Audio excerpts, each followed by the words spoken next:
दोस्तों, कभी कभी इंसान लालच में ऐसा कदम उठा देता है जिसके बाद में वो उसका जीवन जो होता दुखदाई से भर जाता है, यानी कि दुखों से भर जाता है और कई लोगों की जान तक चली जाती है। आज की कहानी में भी ऐसा ही है कि पति पत्नी रहते थे, वो आर्थिक तंगी से जूझते हैं तो कुछ ऐसा काम चालू कर देते हैं। जो पत्नी होती है उसकी वो राय देती है और पति फिर वो काम चालू कर देता है। एक समय ऐसा आता है कि उसकी पत्नी से कई लोगों के अवैध संबंध बन जाते हैं और वजह ये होती है कि पति की एक दिन हत्या हो जाती है। नमस्कार दोस्तों, मेरा नाम है अजय श्रीवास्तव। मैं आपको कहानी में आगे ले चलूं इससे पहले मेरे हाथ जोड़ के आप लोगों से रिक्वेस्ट है, प्लीज चैनल को सब्सक्राइब कर लो, बेल आइकन प्रेस करके ऑल पे कर दो और एक लाइक कर दो, जिससे मेरा हौसला बढ़ता रहे। दोस्तों, ये कहानी है मध्य प्रदेश की। मध्य प्रदेश में एक जिला लगता है धार, और धार जिले के अंतर्गत एक थाना लगता है अंझेरा, और अंझेरा के अंतर्गत एक गांव लगता है जिस गांव का नाम होता है नालापुरा। दोस्तों, ये घटना है 25 अगस्त 2020 की।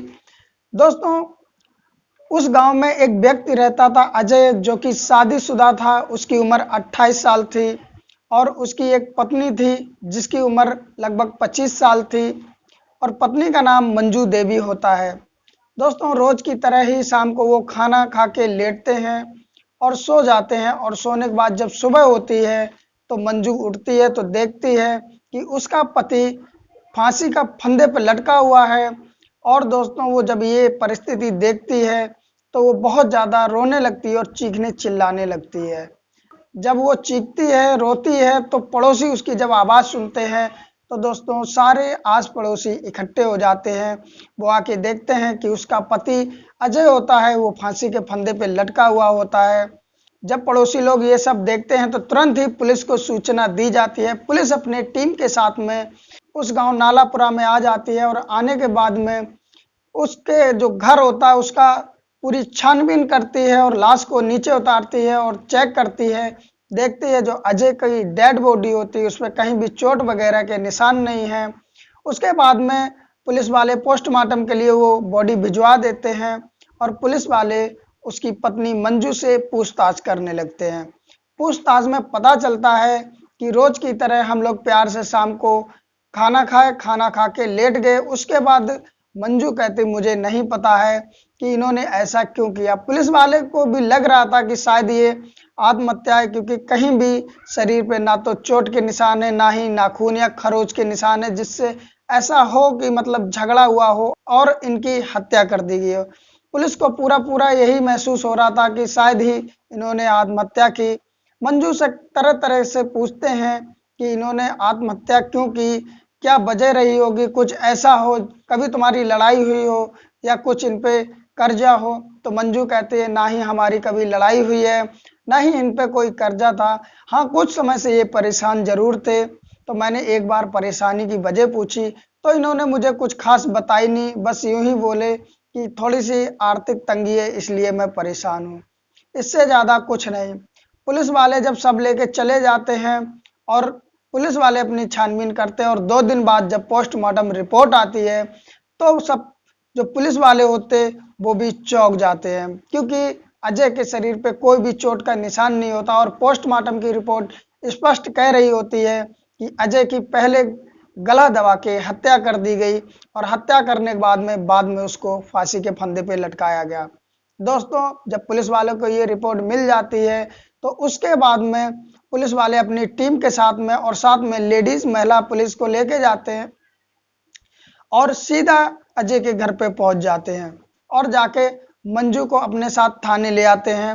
लाने के बाद में मंजू से पूछताछ करते हैं, क्योंकि मंजू कह रही थी इन्होंने कोई ऐसी बात ही नहीं है, और पोस्टमार्टम में रिपोर्ट में साफ साफ दिख रहा था कि गले दबा के हत्या की गई। इसका मतलब कोई तो घर में आया है जिसने हत्या की है, और उसके बाद में इनको फांसी के फंदे पे अजय को लटका दिया। सीधा सीधा शक मंजू पे जा रहा था। पुलिस वालों ने जब मंजू से पूछा कि सच सच बताओ, मुझे सच्चाई का पता चल गया है कि इन्होंने आत्महत्या नहीं की, इनकी हत्या हुई है, जो भी पोस्टमार्टम रिपोर्ट बता रही है। तो मंजू पहले तो पुलिस वालों को घुमाने फिराने की कोशिश करती है, लेकिन जब सख्ताई से पूछा जाता है तो मंजू अपना गुनाह कबूल कर लेती है और जब मंजू कहानी बताती है तो सबके रोंगटे खड़े हो जाते हैं।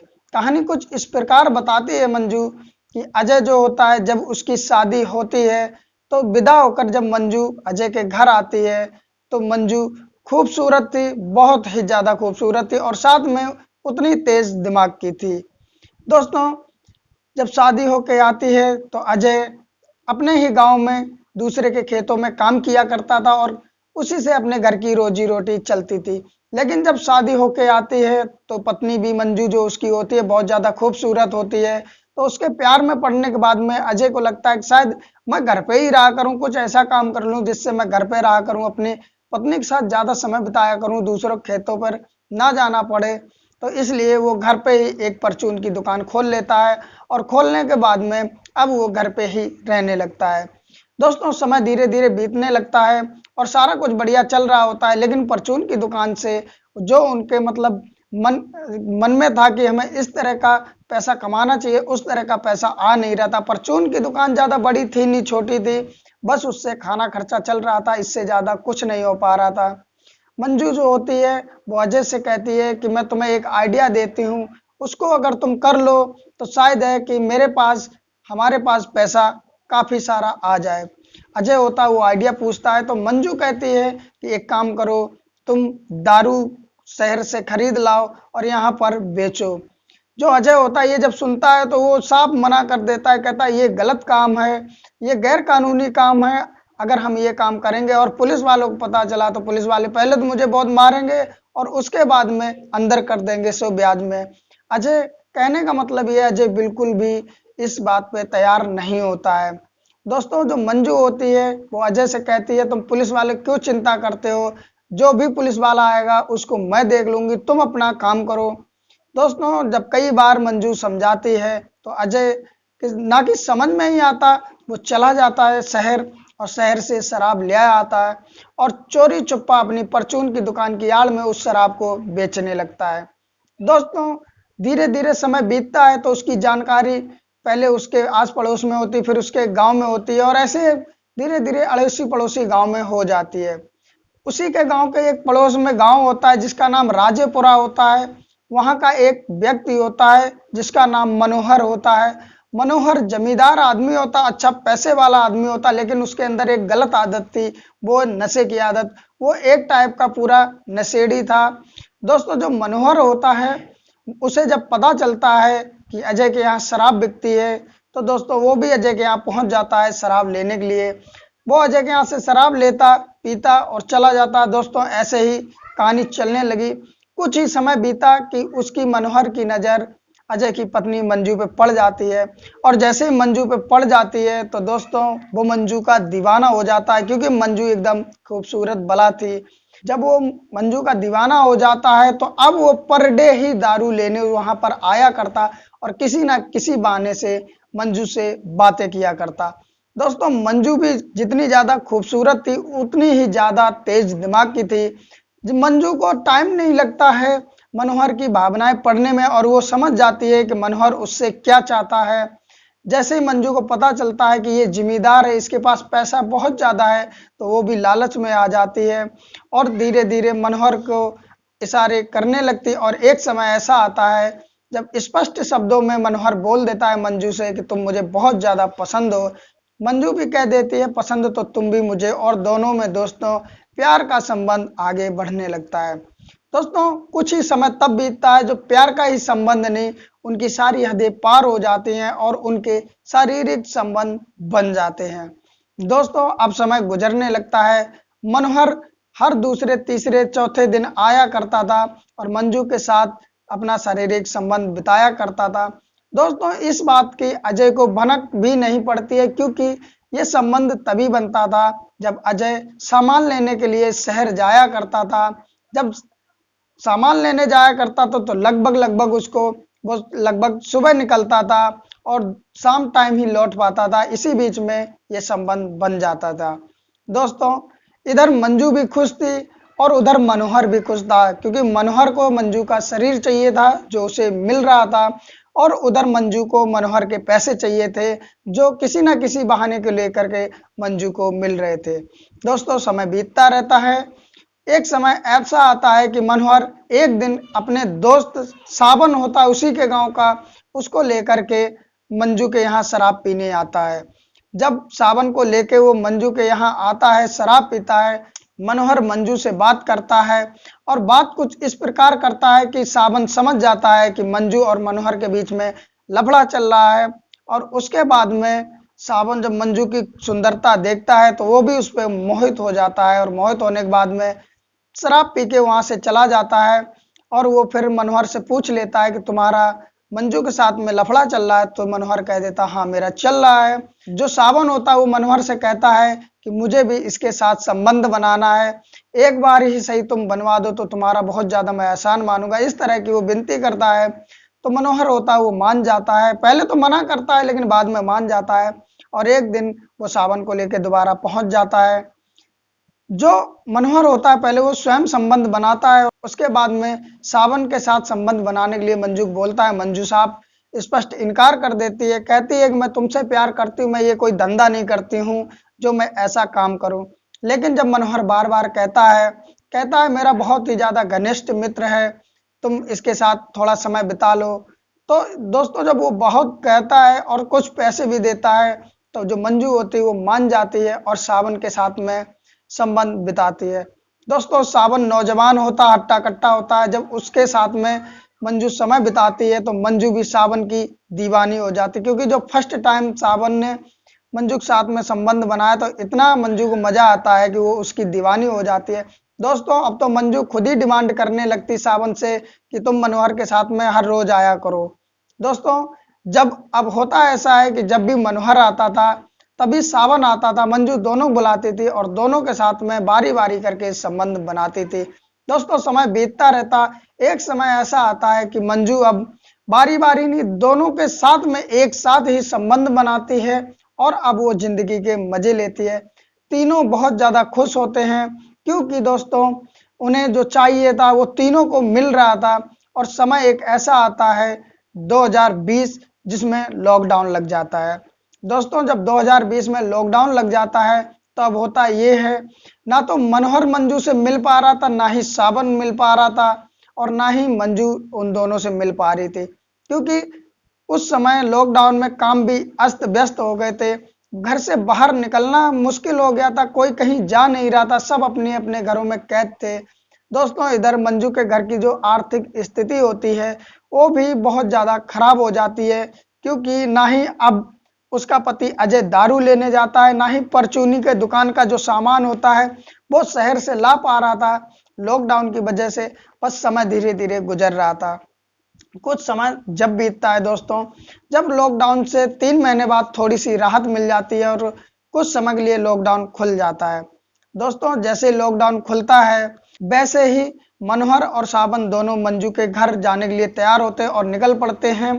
दोस्तों जो मंजू का पति अजय होता है वो वहीं पास में ही ताश के पत्ते खेल रहा होता है और ये लोग मौका पा करके मंजू के घर पहुंच जाते हैं। पहुंचने के बाद में मंजू से मिलते हैं और कहते हैं कि बहुत समय हो गया तुमसे मिले नहीं, हालत मेरी बहुत बेचैन थी, तुमसे मिलने की तरस रहा था, इस तरह की बातें करते हैं और दोनों जो दोस्त होते हैं वो मंजू के साथ में शारीरिक संबंध बनाने लगते हैं, यानी कि तीनों आपत्तिजनक हालत में संबंध बनाने लगते हैं। दोस्तों जो मंजू का पति अजय होता है वो पत्ते खेल के घर पे आ जाता है और तीनों को आपत्तिजनक हालत में देख लेता। जब इस हालत में देखता है तो सबसे पहले तो वो पास में रखा एक डंडा होता है उसे उठा के मंजू को मारने लगता है और बहुत ज्यादा उसको पीटता है। और दोनों ये जो दोस्त होते हैं मनोहर और सावन, इनको भी बहुत ज्यादा चिल्लाता है और कहता है आज के बाद तुम मेरे घर पे मत आ जाना। और दोस्तों इनको भी भगा देता है और उसके बाद में मंजू की फिर पिटाई करता है।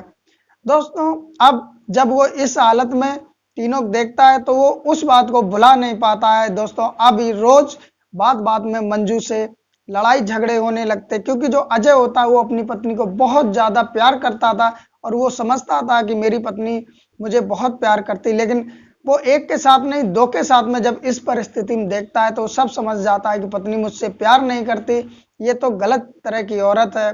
अब दोस्तों बात बात में रोज ही झगड़े होने लगते हैं। झगड़े से इतना ज्यादा मंजू परेशान हो जाती है कि अपनी पति से नफरत करने लगती है और समय आ जाता है दोस्तों 25 अगस्त 2020 शाम को। उस दिन भी मंजू से झगड़ा होता है अजय का, और जब झगड़ा होता है मंजू फोन उठाती और कॉल कर देती मनोहर को और सारी बात बता देती मनोहर को कि मैं अपने पति से बहुत ज़्यादा परेशान हूँ और ये मुझे बहुत ज़्यादा मार रहा है, तुम लोग आओ और मुझे बताओ। दोस्तों मनोहर और सावन दोनों शाम को आ जाते हैं मंजू के घर पे और आने के बाद में एक प्लान बनाते हैं। वो आते हैं, देखते हैं कि अजय अपनी पत्नी को मार रहा होता है, तो मनोहर और सावन आते हैं, दोनों को अलग अलग करते हैं और हाथ जोड़ के अजय से कहते हैं कि मुझे माफ कर दो, इसमें उस दिन तुम्हारी पत्नी की गलती नहीं थी, क्योंकि उस दिन मैं आया था शराब लेने के लिए, जैसे लॉकडाउन खुला तो मैं शराब लेने के लिए चला आया, शराब मिली नहीं और मैं भी थोड़ा नशे में था, तो हम दोनों ने तुम्हारी पत्नी के साथ जबरदस्ती की, इसमें गलती मेरी है, तुम्हारी पत्नी की नहीं है। और माफी मांगते हैं अजय से, तो अजय जो होता है वो भी माफ कर देता है। लेकिन मनोहर कहता है अजय से कि मैं इस तरह नहीं मानूंगा कि तुमने मुझे माफ किया, एक काम करो, चलो हम, अगर तुमने माफ कर दिया तो हम पार्टी करते बैठ के। अजय के घर से ही मनोहर दारू खरीदता है और तीनों पीते हैं। दोस्तों मनोहर चालाकी करता है, जब अजय का पैक बनाता तो उसके में बहुत ज़्यादा मात्रा में दारू डालता और अपना जब बनाता है तो पानी बहुत ज़्यादा मात्रा में डालता है। दोस्तों कुछ समय बाद होता ऐसा है कि जो अजय होता है मंजू का पति, वो बहुत ज़्यादा नशे में हो जाता है और नशे में होने के बाद में मनोहर मंजू से पूछता है, कहता है बताओ अब तुम्हारे पति का क्या करना। तो मंजू जो होती है बहुत ज़्यादा मतलब पिटाई खा चुकी होती है, तो उसे पति के खिलाफ बहुत गुस्सा होता है, तो मंजू साफ शब्दों में कह देती है कि इसे हमेशा के लिए हटा दो, जिससे हम और तुम आगे जिंदगी भर मजे ले सकें। दोस्तों मनोहर और सावन मिलके अजय का गला दबा के हत्या कर देते हैं और हत्या करने के बाद में दोस्तों अजय की लाश वहीं पर पड़ी होती है और बराबर में ही मंजू और मनोहर और सावन तीनों शारीरिक संबंध बनाते। आधी रात तक जब तीनों की आत्माएं भर जाती हैं तब वो फिर एक रस्सी लेते हैं और अजय को उसी रस्सी से पंखे पे लटका देते। लटकाने के बाद में सावन और मनोहर तो चले जाते हैं, जो मंजू होती है वो बराबर में ही सो जाती है और जब सुबह उठती है तो अपना वो ड्रामा चालू कर देती है। दोस्तों जब इस तरह की कहानी मंजू पुलिस वालों को बताती है तो सारे पुलिस वाले हैरान थे। दोस्तों मंजू के बताए हुए तहरीर पर सावन और मनोहर उन्हें भी गिरफ्तार कर लिया जाता है और अदालत में पेश किया जाता है, गंभीर धाराएं लगा करके अदालत में पेश किया जाता है, जिससे उनको अदालत सजा सुनाती और उनको जेल हो जाती है। इससे यही सीख मिलती है, ना ही वो लोग ज़्यादा पैसे के लालच में पड़ते, ना ही वो शराब बेचते और ना ही वो जमींदार जो मनोहर होता उसके घर शराब पीने आता, ना ही ऐसा कुछ होता। दोस्तों कहानी से आप लोगों को क्या सीख मिलती प्लीज़ कमेंट करें, कोई आप लोगों की राय हो तो प्लीज़ कमेंट करें। और दोस्तों अगर आप अपना नाम बुलवाना चाहते तो प्लीज़ कमेंट में ज़रूर कमेंट करें। और कहानी अच्छी लगी हो दोस्तों लाइक भी कर दें और प्लीज़ दोस्तों चैनल को सब्सक्राइब कर लें और सब्सक्राइब करने के बाद एक घंटी आएगी उसको दबा करके ऑल पे कर दें, जिससे मेरी हर वीडियो आप तक पहुंचती रहे। और दोस्तों कहानी अच्छी लगी हो तो अपने दोस्तों को फेसबुक पे, इंस्टाग्राम पे, व्हाट्सएप पे शेयर भी करें। फिर मिलते हैं किसी नई कहानी के साथ, तब तक के लिए नमस्कार।